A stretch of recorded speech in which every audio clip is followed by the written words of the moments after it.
Hello 10th class, good morning, नमस्कार। कैसे हैं आप लोग? उम्मीद है सभी लोग ठीक ठाक होंगे। क्वाड्रेटिक इक्वेशन का एक चैप्टर चल रहा था, जिस क्वाड्रेटिक इक्वेशन के चैप्टर के बारे में हम लोग बातचीत कर रहे थे। उसमें हम लोगों ने देखा कि क्वाड्रेटिक इक्वेशन को सॉल्व करने के कौन कौन से मेथड्स हो सकते हैं, उनको हम किस किस तरह से सॉल्व कर सकते हैं। बहुत सारे तरीके देखे हम लोगों ने। आज यहाँ पर हम लोग बातचीत करने जा रहे हैं बेसिकली नेचर ऑफ रूट्स जो होते हैं क्वाड्रेटिक इक्वेशन के। नेचर ऑफ रूट्स किस तरह से किसी भी क्वाड्रेटिक इक्वेशन का जो रूट होता है उसका क्या नेचर है, उस नेचर को ज़रा समझिएगा।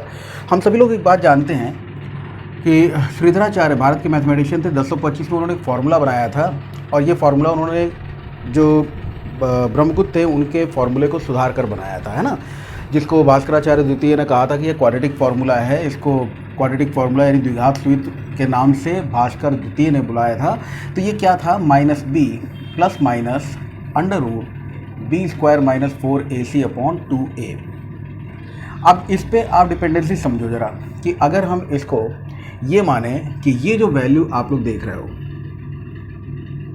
इतने को ही ले लेते हैं।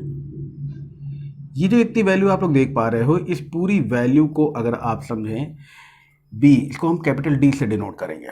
कैपिटल D का मतलब होता है डिस्क्रिमिनेंट।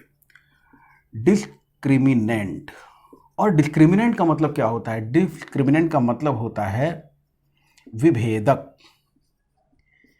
या विविक्तकर।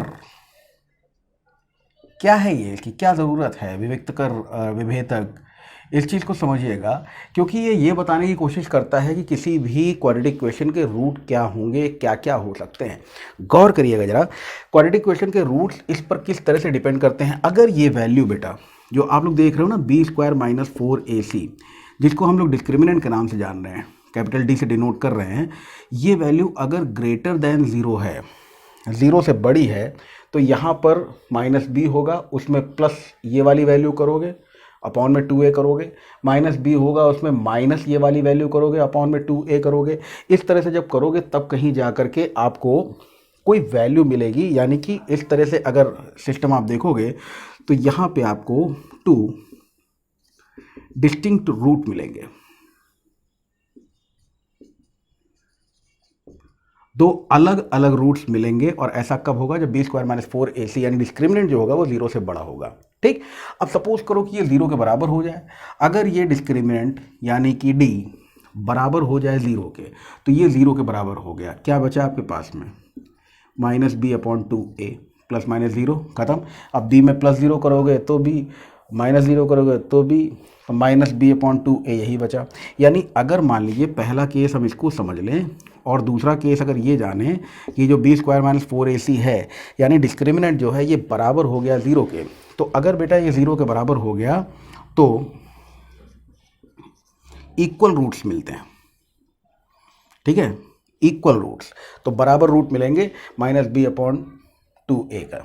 ठीक, और इसी तरह से अगर सपोज कीजिए तीसरा पॉइंट रखते हैं यहाँ पे आपके सामने, ये जो डिस्क्रिमिनेंट है ये लेस देन 0 है, तो लेस देन 0 होने का मतलब क्या हुआ कि minus b plus minus under root negative value आपको मिलेगी कोई।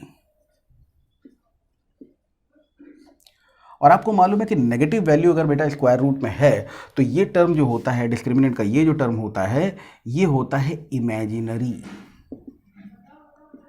तो इसका मतलब है कि अगर डिस्क्रिमिनेंट की वैल्यू लेस देन 0 हो जाए तो नो रूट्स। क्यों? क्योंकि ये इमेजिनरी है, इस तरह से इसके रूट्स पॉसिबल नहीं है, इसके रूट्स हमको नहीं मिलेंगे, या इमेजिनरी रूट्स।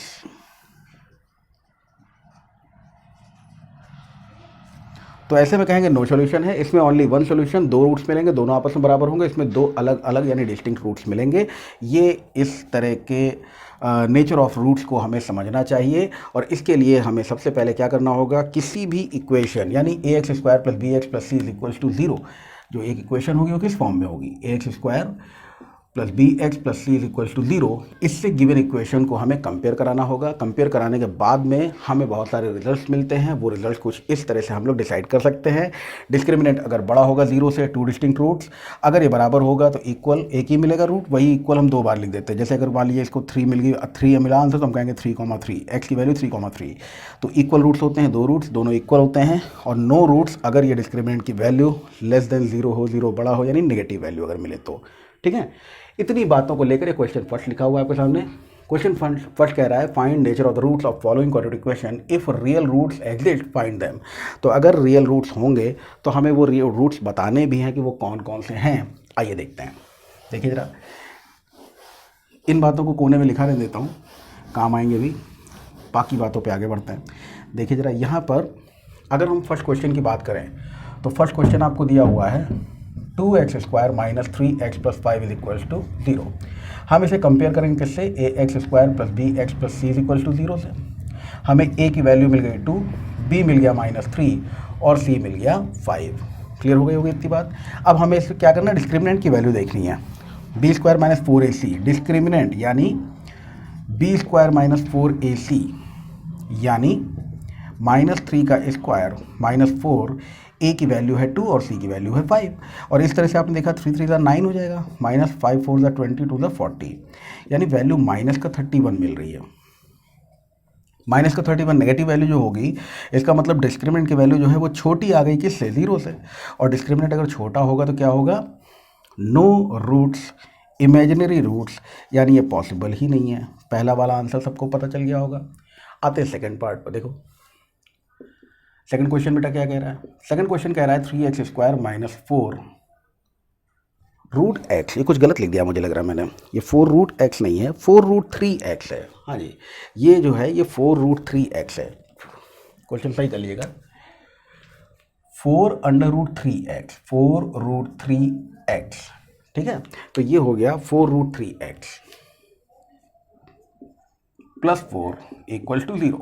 अब इसको अगर आप कंपेयर करते हो ax² + bx + c = 0 के साथ में, तो a की वैल्यू मिल गई 3, b की वैल्यू -4√3 और c की वैल्यू 4। गर्मी बहुत है यार, लाइट चली गई है। चलिए खैर, मैं पढ़ाता रहूँ, आप लोग समझते जाएं। आप जहाँ बैठे होंगे उम्मीद है वहाँ गर्मी ना लगे बस। तो a = 3, b = -4√3 और c हो गया 4। अब हम इसके में डिस्क्रिमिनेंट चेक करते हैं। d = b² यानी -4√3 स्क्वायर, डी की वैल्यू निकाल रहे हैं ना, तो डी क्या निकल रहा है, -4√3 का स्क्वायर यानी b² -4ac -4a यानी 3, c यानी 4। यहाँ पर चेक करो कितना हुआ, 4 4 16। देखो 4√3, अगर बेटा 4√3 माइनस का है और आप इसका स्क्वायर करते हो तो मतलब क्या होता है, -4 × √3 मल्टीप्लाइड बाय -4 × √3, है ना। तो ये माइनस माइनस जो होते हैं ये प्लस हो जाते हैं। तो नेगेटिव नंबर का स्क्वायर भी पॉजिटिव होता है, इसीलिए यहाँ पर हमने क्या लिख दिया था, 9 लिखा था। तो इस चीज़ को समझो, 4 4 16 हो गया और √3 × √3 3 हो गया, तो 16 3 48 हो गया, -4 3 12 12 4 48, ये हो गया ख़त्म। मतलब डिस्क्रिमिनेंट की वैल्यू हो गई 0। डिस्क्रिमिनेंट अगर 0 मिल गया है, इसका मतलब क्या होगा, डिस्क्रिमिनेंट अगर 0 है तो इक्वल रूट्स मिलेंगे। कैसे होंगे, देखो जरा, डिस्क्रिमिनेंट होगा 0 तो इक्वल रूट्स, और इक्वल रूट्स किस तरह के होंगे, देखो ऐसे होंगे ये कि हम इसमें x = डायरेक्ट सीधा चाहे फॉर्मूला लगा लेते हैं, -b यानी माइनस का 4√3, ये हो गया -b प्लस -√0, खत्म हो गया ना 0। तो इसको ना लिखें तो भी कोई बात नहीं, divided by 2a, divided by 2, a की वैल्यू कितनी है 3, 2 × 3 हो गया, ठीक है। तो आपको मिला माइनस का b, माइनस का b, तो ये हो गया प्लस का माइनस का b, यानी +4√3 अपॉन 2√3 × √3। ऐसा मैंने क्यों लिखा समझ गए सब लोग। 3 को हमने √3 × √3 इसलिए लिखा ताकि हम ये रिड्यूस करके आसानी से आपको दिखा सकें। और ये हो गया 2 2 4, यानी आपको x की वैल्यू मिल गई है 2/√3। इकलौता यही रूट है, लेकिन क्वाड्रेटिक इक्वेशन के 2 आंसर्स होते हैं, इसलिए हम कहेंगे x = 2/√3, 2/√3 इक्वल रूट्स होंगे। ये आपका आंसर होगा। क्वेश्चन नंबर है आपका सेकंड। आते हैं जरा थर्ड पार्ट पर। थर्ड देखो क्या कह रहा है, मार्कर भी चेंज कर लेता हूँ। ये आ गए हम लोग थर्ड पार्ट पर। थर्ड पार्ट में देखो बेटा क्या है, थर्ड पार्ट में हमको 2x² - 6x + 3 = 0 दिया है। आप इसको ax² + bx + c = 0 के साथ में कंपेयर कीजिए। a की वैल्यू मिल गई 2, b की वैल्यू मिल गई -6 और c की वैल्यू मिल गई 3। अब इसमें क्या करना है, हमको d चेक करना है। तो माइनस का b² हो गया यानी माइनस के 6 b square minus 4 b square minus 4 a c का मतलब हुआ 2 और 3। तो ये देखो डी कितना हो गया, 6 6 36 माइनस 4 टू द 8 3 24, 12 आ गया भाई, 12 आ गया। पॉजिटिव नंबर मिला है, पॉजिटिव नंबर मिला है। इसका मतलब क्या होगा, 2 डिस्टिंक्ट रूट्स पॉसिबल होंगे, 2 अलग अलग रूट्स मिलेंगे। यानी ऐसे ही हमको क्वेश्चंस जब मिलते हैं तभी उनके अच्छे आंसर्स माने जाते हैं। तो चलिए इसको सॉल्व कर लेते हैं। अब क्या करना है, वो रूट्स भी फाइंड करने बोला गया है ना, if real roots exist find them. तो हम उनको फाइंड करने जा रहे हैं। Is equals to x is equals to minus b, तो माइनस में बी कितना है, माइनस का 6 plus minus under root discriminant कितना है भाई 12। ये जो आप वैल्यू निकाल रहे हो बी स्क्वायर माइनस 4 ए सी की है ना, सीधे 12 रख दिया अपॉन में 2a, यानी 2 टाइम्स ए कितना है 2। तो ये माइनस माइनस बी तो आप समझ गए हो क्या हो गया, प्लस का 6 plus minus under root 12। Under root 12 को क्या लिख सकते हो भाई, अंडर रूट 12 को हम लोग 4 3 12 लिख सकते हैं, 4 3 12। अंडर रूट 12 का मतलब हुआ अंडर रूट 4 इंटू 3, 4 3 12। अब ये बाहर आके बन गया 2, अंदर रहेगा कौन, अंडर रूट 3। तो हम इसको लिख सकते हैं 2 under root 3 divided by 2 into 2। अभी 2 कॉमन ले लो तो अंदर बचेगा 3 plus minus under root 3 divided by 2 into 2, 2 से 2 हो गया ख़त्म, बच गया 3 plus minus under root 3 divided by 2। यानी x के जो 2 मान हैं, जो 2 वैल्यूज़ हैं, कौन कौन सी हैं, एक है 3 प्लस रूट 3 बाई 2 और दूसरी हो जाएगी 3 माइनस अंडर रूट 3 बाई 2। ठीक है, तो ये आपका बेटा फर्स्ट क्वेश्चन हो गया। पूरा पूरा इसको देखो और समझो। हम आते हैं सेकंड क्वेश्चन पर। तो ये लिखा हुआ है आपका सेकंड क्वेश्चन, देख सकते हो आप लोग। Find the values of k for each of the following quadratic equations so that they have 2 equal roots. 2 equal roots होने पे बेटा होता क्या है, डिस्क्रिमिनेंट 0 के बराबर होता है ना। यहाँ पे हम लोग डिस्क्रिमिनेंट को डायरेक्ट 0 के बराबर रखें और सबसे पहले देखिए क्या करना है कि ax square plus b x plus c is equals to 0। इसके साथ में कंपेयर करो तो a की वैल्यू मिल गई 2, b की वैल्यू मिल गई k और c की वैल्यू मिल गई आपको 3। और उसके बाद में आपको क्या करना है, आपको मालूम है कि for 2 equal roots, 2 equal roots अगर होंगे तो क्या होगा, b square minus 4 a c जो होगा वो बराबर होगा 0 के। चलो वैल्यू पुट करो, बी स्क्वायर यानी के स्क्वायर माइनस 4 इंटू ए यानी 2c यानी 3 इज इक्वल्स टू 0। इसका मतलब क्या होगा, के square minus 2 3 6 4 24, k square minus 24 is equals to 0। मतलब k square will be equal to 24, यानी k is equals to plus minus under root 24। अब इसको क्या लिख सकते हो, प्लस माइनस अंडर रूट 24 को क्या लिख सकते हो, प्लस माइनस अंडर रूट 4 छंग 24 है ना, 4 6 तो ये हो गया प्लस माइनस 2 अंडर रूट 6, यानी प्लस का 2 रूट 6 भी हमारा आंसर हो सकता है के की वैल्यू, और माइनस का 2 अंडर रूट 6 भी हमारा आंसर हो सकता है। समझ गए होगे क्वेश्चन, ठीक है, कोई इशू नहीं है। इसी तरह से सेकंड पार्ट देखो, पहले तो इसको ओपन करते हैं। सेकंड पार्ट को अगर ओपन करो क्या होगा, के एक्स स्क्वायर माइनस 2 के x plus 6 is equal to 0। ठीक, अब इसको a x square plus b x plus c is equal to 0 के साथ में कंपेयर कीजिए। ए की वैल्यू मिल गई के, बी की वैल्यू मिल गई माइनस 2 के, ए की वैल्यू मिल गई के, बी की वैल्यू मिल गई माइनस 2 के और सी की वैल्यू मिल गई है 6। अब आपको फिर वही बात आ गई कि भाई b square minus 4 a c is equal to 0 होगा for 2 equal roots. 2 equal roots अगर लेने हैं तो बी स्क्वायर माइनस 2 के का square, B square minus 4 a सी, 4 ए की वैल्यू के, सी की वैल्यू 6 इज इक्वल टू 0। ऐसे चाहो तो लिख देना for 2 equal roots, for 2 equal roots b square minus 4 a c is equal to 0। तो यहाँ पे हमको मिल गया 4 के स्क्वायर माइनस 4 6 24 के इज इक्वल टू 0। अभी 4 के कॉमन ले लो, 4 के कॉमन ले लो क्या मिलेगा, के माइनस 6 इक्वल्स टू 0। अब ये तो आप मालूम है 4 उधर भेज दोगे 0 हो गया, इसकी तो कोई औकात है नहीं। के इज इक्वल टू 0, ठीक, एंड इफ के माइनस 6 इज इक्वल टू 0, के इज इक्वल टू 6। तो के की 2 वैल्यूज़ कौन कौन सी मिल गई हमको, के की 2 वैल्यूज़ हमको मिल गई, के की 2 वैल्यूज़ हमको मिल गई 0 और 6। ये बेटा हो गया आपका क्वेश्चन नंबर 2। आते हैं थर्ड क्वेश्चन पे।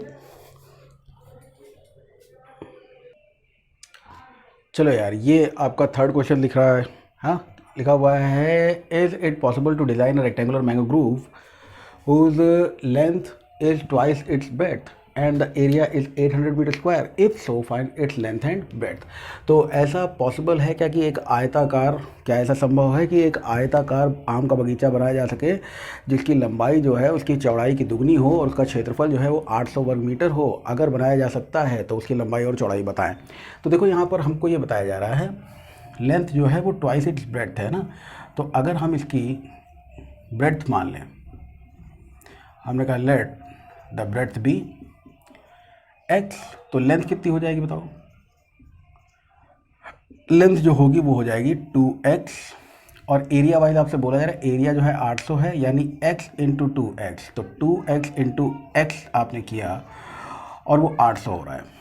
ठीक है, तो 2x इंटू एक्स अगर 800 है तो मतलब एक्स स्क्वायर बराबर 400 है, और x is equals to plus minus 20।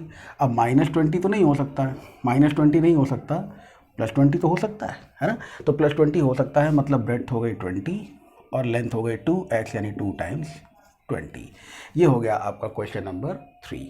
समझ में आ गया होगा? ठीक है, तो क्वेश्चन नंबर 3 है जिसमें 20 मीटर लेंथ है और 20 मीटर ब्रेड्थ है और 40 मीटर लेंथ है। ठीक है, ये है क्वेश्चन नंबर 3। आते क्वेश्चन नंबर 4 और 5 पर। चलिए ये पढ़िए, मैंने दो क्वेश्चन एक साथ लिख दिए, क्वेश्चन नंबर 4 और क्वेश्चन नंबर 5 है ना। क्वेश्चन नंबर 4 कह रहा है is the following situation possible, if so determine their present ages. क्या दिया हुआ है? The sum of the ages of two friends is 20 years, 4 years ago the product of their ages is in years was 48। अगर ऐसा possible है तो हमें इन दोनों फ्रेंड्स की एजेस बतानी है। दूसरा क्वेश्चन कह रहा है is it possible to design a rectangular park of perimeter 80 metre and area 400 metre square, if so find its length and breadth. ये दो क्वेश्चन आपके सामने हैं। चलिए पहले फोर्थ क्वेश्चन पे आते हैं। फोर्थ क्वेश्चन में sum of the ages of two friends दिया हुआ है, और वो कितना दिया हुआ है? 20 ईयर्स दिया हुआ है। ठीक है, तो अगर मान लीजिए कोई दो फ्रेंड्स हैं, फर्स्ट वाले फ्रेंड्स की, फर्स्ट फ्रेंड जो है, पहला लड़का जो है, उसकी एज हमने कहा x ईयर्स है। ठीक है, तो हमको ये मालूम है कि फर्स्ट और सेकंड ये दोनों कुल मिलाकर हैं 20, जिसमें से फर्स्ट वाला है x, तो सेकंड वाला जो होगा वो 20 माइनस x ईयर्स का होगा। पूरी बात क्लियर हो गई होगी? अच्छा, दूसरी बात समझो, 4 ईयर्स एगो, 4 ईयर्स एगो, 4 ईयर्स एगो पहला वाला फ्रेंड जो है वो x माइनस 4 साल का रहा होगा, और दूसरा फ्रेंड जो है वो 20 माइनस एक्स माइनस 4 साल का, दोनों 4-4 साल छोटे रहे होंगे, और इनका प्रोडक्ट जो दिया है वो दिया है 48, यानी कि x minus 4 into 16 minus x is equals to 48 आपको दिया हुआ। तो इसको सॉल्व कीजिए, ये हो गया 16x minus x square minus 64 plus 4x is equals to 48। ठीक है, सब कुछ एक और कर लिया जाए। 16x और 4x हो गया आपका 20x, है ना। 16x और 4x, यहाँ पे x इंटू 16 करके जो हमने किया है 16x, और 4 इंटू एक्स करके जो प्लस का 4x किया है ये 20x हो रहा है। सब कुछ उधर भेज देती है। उधर भेजेंगे तो क्या होगा? माइनस का एक्स स्क्वायर प्लस का एक्स स्क्वायर बन जाएगा, माइनस का 64 प्लस का 64 बन के इसमें जुड़ेगा, 8 4 12 6 4 10 प्लस का 112, और ये 4 और 16 जो 20x हुए ये उधर जाके माइनस के 20x बन जाएंगे, और ये सब कुछ बराबर हो जाएगा 0 के। ठीक है भैया, इतनी बात सब लोग समझ में आ गई। अब आप लोग इसको ax square plus b x plus c is equals to 0 के साथ में कंपेयर करके a की वैल्यू 1, b की वैल्यू -20 और c की वैल्यू 112 फाइंड कर सकते हैं। और उसके बाद में जब आपने कहा b स्क्वायर माइनस 4ac, तो आपने वैल्यू डाली b स्क्वायर यानी माइनस के 20 का स्क्वायर -4 फॉर्मूले वाला, a की वैल्यू 1, c की वैल्यू 112, यानी आपको मिल गया 400 माइनस 448। तो ये हो गया माइनस का 48। नेगेटिव वैल्यू, किसी की एज कभी नेगेटिव हो सकती है क्या? इमेजिनरी वैल्यू है ना, इसलिए हम इसको आगे सॉल्व नहीं करेंगे। पूछा गया है कि if so determine their present edges, तो हम यहीं पे कह रहे हैं नो, ये हो ही नहीं सकता है कि डिस्क्रिमिनेंट लेस देन 0 हो। ठीक है, तो डिस्क्रिमिनेंट लेस देन 0 यहाँ पर आ रहा है, इसलिए हम कहेंगे नो रूट्स, ये पॉसिबल नहीं है, इसको छोड़ दीजिए। चलिए क्वेश्चन नंबर 5 पे आ जाते हैं। क्वेश्चन नंबर 5 कह रहा है is it possible to design rectangular park of perimeter 80 metre. देखो पेरीमीटर 80 मीटर मतलब क्या है, लेंथ प्लस ब्रेड्थ का ट्वाइस आपको 80 दिया है। मतलब क्या है कि लेंथ प्लस ब्रेथ आपको 40 दी हुई है, ये 2 इधर आके डिवाइड हो गया, ठीक है। अब यहाँ पे अगर हम कहें let the length be x, then breadth क्या हो जाएगी 40 माइनस एक्स, ब्रेथ हो जाएगी 40 माइनस एक्स, ठीक है। क्योंकि यहाँ पे अगर हमने लेंथ को ले लिया x तो ब्रेथ हो जाएगी 40 माइनस एक्स, यहाँ ब्रेथ क्या करोगे 40 में से x घटा दोगे, तो ये चीज़ आपको क्लियर हो गई, x मिल गया और 40 माइनस एक्स मिल गया। अब आपको मालूम है कि एरिया जो होता है वो आपको दिया हुआ है 400 मीटर स्क्वायर। एरिया होता क्या है, लेंथ इंटू ब्रेथ, वो दिया है आपको 400। लेंथ आपने मानी है x और ब्रेथ हो गई है 40 माइनस एक्स, और ये बराबर है 400 के। अब अगर आप इसको सॉल्व करेंगे तो क्या मिलेगा आपको, देखिए 40x minus x square equals to 400, यानी कि x square minus 40x plus 400 is equals to 0। बेटा मेरा टारगेट क्या रहता है, ये जो माइनस होता है ना एक्स स्क्वायर को मैं हमेशा प्लस में रखने की कोशिश करता हूँ, उधर भेजना पड़े या इधर ही रोकना पड़े, वही आप लोग भी कर लो। माइनस है उधर भेज दिया, उधर भेजोगे तो 400 प्लस का उधर पहले से है, ये प्लस का उधर जाके माइनस में हो गया, ये माइनस का उधर जाके प्लस में हो गया। अब इधर बराबर 0 लिखो या उधर बराबर 0 लिखो, वो आपकी मर्जी, ये हो गया। अब इसको 2 तरीके हो सकते हैं, एक परफेक्ट स्क्वायर नंबर देख रहा था, हम इसको परफेक्ट स्क्वायर में कन्वर्ट करके निकाल लें हैं, या फैक्टराइज कर लें। फैक्टराइज करके देखो क्या होगा, x square minus 20x minus 20x plus 400 equal to 0। X common ले लो तो x माइनस 20, माइनस का 20 कॉमन लोगे तो x माइनस 20 इक्वल टू 0, और जब x माइनस 20 कॉमन लोगे तो क्या हो जाएगा, x minus 20 is equal to 0। यानी x माइनस 20 का होल स्क्वायर अगर इसको कन्वर्ट करोगे ना तो भी यही वैल्यू आपको मिलेगी। माने यहाँ से आप डायरेक्टली इसको लिख सकते हो क्या, x माइनस 20 का होल स्क्वायर, ठीक है, वो बराबर है 0 का, यानी x minus 20 is equal to 0, तो x हो गया 20। तो बिल्कुल एक ऐसा rectangular is it length and breadth, हमको लेंथ और ब्रेड्थ तो आना ही है, तो x अगर 20 आ गया है तो इसकी लेंथ जो होगी वो भी 20 होगी। पूछ रहा है ना यहाँ पे, आपसे पूछ रहा है इज इट पॉसिबल, इफ़ सो तो येस इट इज़ पॉसिबल। हम कहेंगे हाँ भाई ये पॉसिबल तो है, लेकिन लेंथ जो है वो 20 है। और इसमें बेटा कंफ्यूज मत होना, दिमाग में आएगा ना कि अगर लेंथ और ब्रेड्थ दोनों 20-20 हो गए तो इसका मतलब तो ये है कि एक रेक्टेंगुलर कहाँ हुआ, देखो 40 माइनस एक्स क्या हो जाएगा 40 माइनस 20 यानी फिर से 20। तो आप कहोगे कि ये पॉसिबल तो है लेकिन रेक्टेंगुलर कहाँ है, क्योंकि अगर रेक्टेंगुलर होता तो अलग अलग आता, ऐसा ज़रूरी नहीं है। स्क्वायर भी एक रेक्टेंगल ही है जिसकी एडजेसेंट साइड्स आपस में इक्वल होती हैं। तो ये क्या हुआ कि एडजेसेंट साइड्स हो गई इक्वल, 20 मीटर लेंथ हो गई और 20 मीटर ब्रेड्थ हो गई। येस इट इज़ पॉसिबल, और वो आंसर हमने आपके सामने रख दिया। ये बेटा आपकी एक्सरसाइज हो गई है 4.4। अगली एक्सरसाइज जो 10th क्लास वाले बच्चों के लिए होगी, बहुत इंपॉर्टेंट है, अर्थमेटिकल प्रोग्रेशन। आज लाइट चली गई, बड़ी गर्मी, खैर पढ़ाने में कोई कमी नहीं रही होगी, मैंने ऐसे कोशिश की कि गर्मी मुझे लगे आपको ना लगे। ठीक है, आज के लिए इतना ही, थैंक यू।